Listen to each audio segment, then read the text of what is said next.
Um, and then in '94, after the earthquake, moved out here, partly because we were in the middle of a Project Mickey's Ultimate Challenge for the Super Nintendo and Sega Genesis and Game Boy and Game Gear.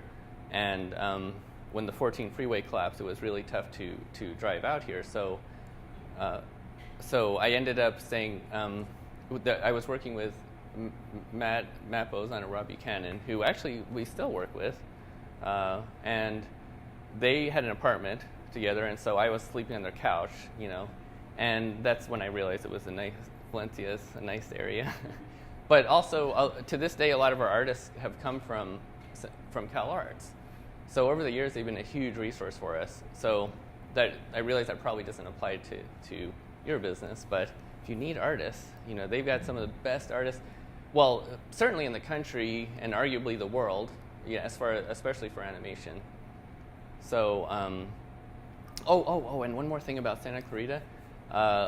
It seems like companies that are in like the Santa Monica or the Bay Area or the multimedia Bayside, as they used to call it, they have a lot higher turnover because there's so many companies located there that it's real easy to jump around. We find that once we get people out to Santa Clarita, they stay for a while because otherwise, it's kind of a big move. So you get lower turnover out here. It might be tough to attract them, but once you get them, they'll stay. And then, was that it? Okay, actually, no, I think that's it. The only thing I had left was book recommendations, which were Rework, Lean Startup, and Anything You Want by Derek Sivers. And the reason I recommend those three is because there are plenty that talk about the traditional business, like Art of the Start and Do More Faster. There are plenty of books like that. These guys kind of focus more on the other side. Like Rework was written by Jason Fried, the guys who made Basecamp, and their goal was to keep it small. Like they said, we don't want to have a company that's more than 12 people because it kind of gets painful to manage. So we're just going to stick with around 12 people, but we want to make it the best, most profitable, most fun company to work for with 12 people. So that's just kind of the alternative to the venture capital route where it seems to be all about growth. Like if you're not growing, you're stagnating and you're failing. So anyway, any questions? I do. Well, that was great, Larry. Thank you. My first question is about gaming right now. Who would have thought 5 years ago Facebook would be dominating games? I mean, I just can't believe the numbers on this. So where do you see it going? There's mobile games, there's Facebook games. I know Xbox is now scared, right? Microsoft is scared because less people are buying Xbox games. So where are we going? What's the next step in that industry? How is it evolving? That's a very good question. And if you know the answer, tell the publishers. Because we've actually, it's been this weird time for us where we have more deals pending than ever before, but a lot of the publishers seem really nervous because they can't figure out where to put their money. Should we do an iOS? Literally 1 week it'll be, we want an Xbox 360 game, to the next week we want an iOS game. John can attest. It's like, yeah, and now for us it's good because we don't really care. We'll go, if they pay us to do an iPhone game, we will. If they pay us to do an Xbox game, we will. We just want them to sign the deal so they pay us to do something. If I were to guess, I would say mobile games, just because everyone has a cell phone with them. And, they're a different type of game. They're ones you can play in line at McDonald's. So you have to design the gameplay around something you can do in 2 minutes. And then also, like, Kinect is weirdly popular. Not weirdly, I think it's great. But, the Microsoft Kinect, where it's all motion-based. Online games, of course, are just dominating. He used to work at Blizzard. And I think you'll see a lot of those games, like, on mobile phones. In fact, Order and Chaos, we were talking about rip-off games earlier. Order and Chaos is kind of like trying to be the World of Warcraft for iPhone. And, it seems to be doing pretty well. And of course, Facebook and online. Free-to-play is one thing that does seem to be big. Getting people in for free And then if they want to speed up their progress, or they don't have to pay money, but if they want to, they can. That seems to actually work out better than kind of forcing people to pay up front. So a lot of games are doing that. I mean, Blizzard still doesn't have to because they're Blizzard, but most other companies seem to be going that direction. Was Farmville the first game that did that? That was free. I don't know if that was the first one, but that was one of the big ones that did.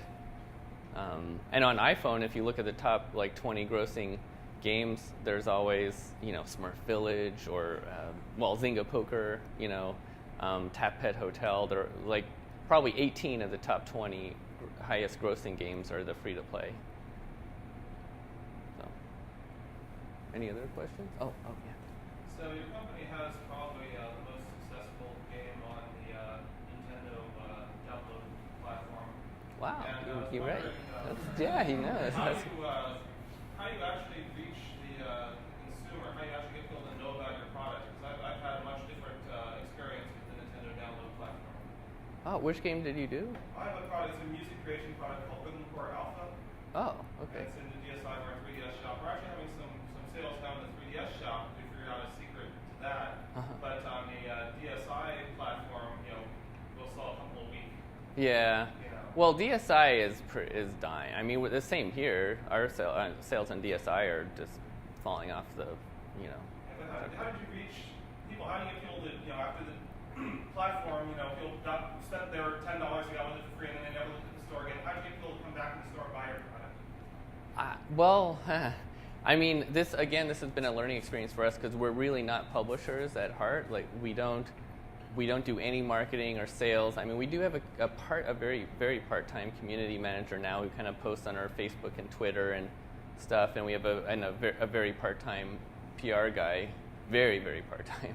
But basically, we've just been lucky that the games that we've done were ones that Nintendo, I guess, liked and went behind. So they, they've helped us promote it. They'll put it in their mailers, or they'll put it in. You've probably seen they'll put us in some category, like games with strong female leads, or games that don't suck. We were actually literally in a category, games that don't suck. So they promote us. So almost every week we're featured in some category, and we found the same for iOS. If you get featured on iOS, we got 300,000 downloads because we were featured. But if you're not featured, you might get 300. Getting Apple or Nintendo to promote you is a big thing. If there's a way that you can get Nintendo, to promote your game, we've been fortunate. Well, they don't offer a way to pay them to do that. They just decide on their own. And I guess we've been lucky enough that they seem to like the genre of games that we do. But so you could either make it target their favorite genres, or I don't know, call them, see if they'll promote it. No, they've actually called us. Yeah, they've called us and say, hey, when are you going to do your next game, or can we start doing this? They actually bugged us. They wanted sizzle videos for our game. They said, yeah, we'll release them the 4 weeks leading up to your game launch. We'll release it. Just send us videos. And we're like, okay, we haven't done videos before. And they're like, well, just do something. And so, anyway, any other questions? Did that, I guess as a follow-on, did that apply to your infancy when you were just first starting out as a game company too? The big publishers just called you? No. I guess I'm trying to figure out, because what he asked is, your answer was almost like, hey, you just kind of walked into it. That's like the marketing dream of every developer. They just find it.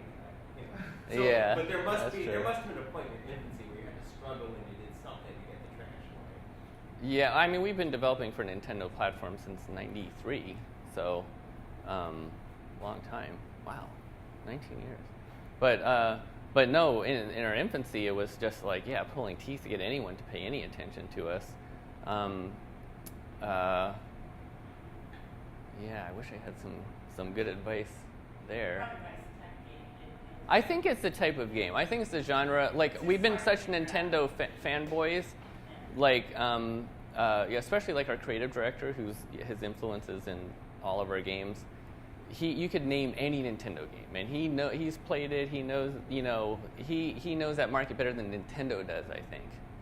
So, We were just lucky. Like if we were to build, in fact, the game we came out for iOS, we were lucky enough to get it featured. But the fact is it was not a good game for iOS, and it barely made any money compared. I mean, it had 300,000 downloads, but it was free to play, so there were only about 10,000 actual purchases. And it's because we didn't do a game designed for iOS. Like if you want to do a game for iOS, you're going to make like like a Farmville or something, a village game like Smurf Village or Tap Pet Hotel or maybe a kids, like a children's educational game or something.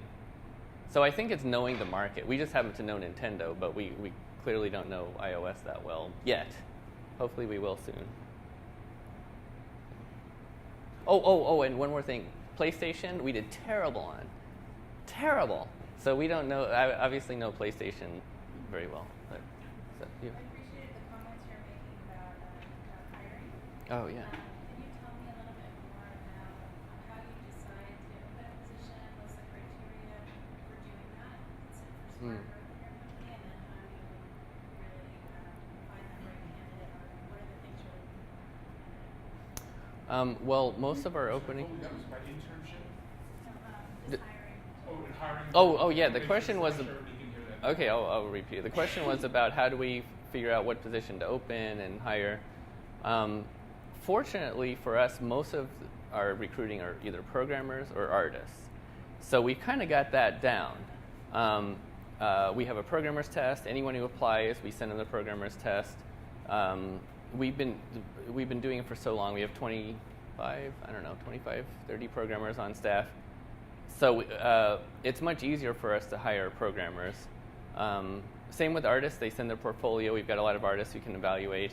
The areas I think that we struggle with are areas that we just don't do much, like PR. If we had to hire a publicist, I don't know where we'd look. If we, actually, at some point we should probably hire an HR person because we've got too many employees. We've been kind of tag teaming it, and John does a lot of it, but we should probably get an HR person one of these days. But I don't know, where do you look for an HR person?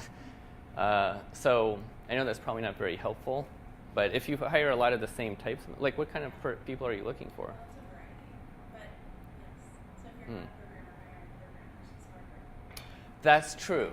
If you're a non-programmer, hiring programmers is much harder. Yes. Yeah, no, I feel your pain there, and I've known people who try to hire programmers, and to be honest, we've had much more luck hiring junior programmers who are really smart than hiring like the experienced programmers, because sometimes they come with their own baggage, or they want it all done this way, and we're like, well, that won't work with our process. So we have hired a few experienced programmers over the years, but like as a percentage, it's minuscule, probably 3%, maybe 5%. The vast majority were, junior programmers who were just clearly really smart, and but that's a luxury we have, that we can kind of train them up. So that's why we go to schools. We're talking at schools. We've given a lot of programmers their first job in the industry. So. Oh, good. So you said that in your case specifically, you guys are mostly developer for hire in this example, and Mostly. you said that customer is the most important thing. So in the beginning, it's sort of a follow-up to those questions. How did you reach, these big, the studios or the big other gaming companies to develop for them? Or did people still find you? No, that was all John. He no, he used to sell encyclopedias. He knows how to sell. Same philosophies. I don't want to give away your speech. Yeah, no. He At what point did he join? You said it wasn't. It was in '95. He actually calls every single possible publisher that we could possibly work with every month. Like he goes alphabetical order. Takes him about a month. By the end of the month, he starts back at A and emails them, said, "Hey, need any work or have any projects you could send our way?" There's a system. Yeah, that I think is more of a numbers game, Yeah, pleasant persistence. You want to be pleasantly persistent, not annoyingly persistent, but pleasantly persistent. And it is a numbers game. You just have to keep bugging them. We're lucky now at this point that there are a handful of publishers and they all know us. And when a new brand comes out, like, we did Happy Feet 2 for the movie, they said, hey, do you want to do this? You're our first choice. So we've got, so we're lucky, but initially it wasn't that way. We kind of had to just, John had to cold call people. I should differentiate between, right now only about 7% of our business is original titles like the ones you're talking about. 93% is work for hire. So, hopefully that percentage will increase. So how many of your employees are actual employees and how many are contractors or people who just work from project to project? The 70 to 100, depending on the time of year, because our business is very seasonal. The games have to be in manufacturing by like July or August at the latest to be out for the holidays. So the retail products, that's why our peak is always like May, June, July. But anyway, those are all W-2 employees, like on payroll. We do have a bunch of freelancers. How many 1099s did we send last year? Not that many. Probably 30. So 30 1099s, and then employee W-2s, we had 120. Yeah, because there were some, there were just, we have some people, and then we'll get different people next time. It's not always the same people. And, there's turnover, especially on the art side. Animators, we'll get a lot of help during the summer when they're in between seasons on South Park or whatever. But, so we had like 125 W-2s that went out and 30 1099s. So, any other questions? I do. Oh. So it seems to me that like in most areas of life, when you create the content yourself, it's much more complicated, difficult to get to the top. But if you do, you become a rock star, then the money flows, right? So if you're, Angry Birds. I mean, there's literally probably millions of games like Angry Birds, right? That people create for free, and I hope people. But if you are Angry Birds and you own that, you're set. So is your future going to be more focused on creating your own original titles, or are you going to continue to do your licensing business? I'm hoping to increase it. Right now, last year we did about $500,000 of original and like 6-something million of work for hire. But this year, my goal, hopefully we can pass $1 million with our original titles. Like I'd like to get it 20% maybe this year, and then up to eventually maybe 50-50. Some of our employees ask, like, well, if we're making enough money doing original stuff, will we quit doing work for hire? And the answer is no, because work for hire, one, it's income, it's regular income. Two, it's learning experience. It's a good way to get people nothing beats like working for someone else on their product as far as learning how to do it. So it's great for training. We would just never throw that away. Now, if all of a sudden we had a huge hit, it might become 80% just because it went up, percentage-wise, it sold a lot. But also it's less stressful because if you're writing only on your internal projects, I guess maybe if you had a lot of them, it wouldn't be as stressful. But work for hire is like it's guaranteed income, whereas original titles can be successful or not. We've had some flops, like Mighty Milky Way, which you might have seen in there. Terrible. That didn't even recoup like a third of its cost. So, but if we didn't have the work for hire business kind of funding it, we'd be a lot more stressed out. So do you guys get paid for the work for hires, or do people stiff you sometimes? Sometimes we get. Well, okay, that's a good question. One of the reasons that we like to have six is the magic number of projects going on, is if a project fails, like it's canceled, which they do for any number of random reasons, it's not as painful. Sometimes when we've had 4 projects, and one gets canceled, it's more painful. I've known other developers who will just do one project at a time, but that's scary because what if something happens or they're late, all of a sudden they can't make payroll. By having 6 projects going on, it kind of evens out cash flow. We can't always do that. Like right now, I think we only have 3, right? But it's also the slow time of year. Hopefully, it'll ramp up later. So, any other questions? Oh, question. What technologies do you use? For What programming languages? mostly C++. I mean, we've done Flash stuff. We've done, we're just getting into Unity as a technology for iOS development. Engines, a lot of times we've used our own, not because we want to, but because there wasn't much for Nintendo platforms. We'd like to use Unreal or Unity. But yeah, right now, as of this moment, most of it is our own internal tech, and C++. Well, we have another question. Uh-huh. You said you hired some interns from CalArts. Or do you hire them as graduates from CalArts? Yeah, we don't usually do it as interns with CalArts for some reason, although COC, well, that's because I don't think they have an internship program. That's what I was.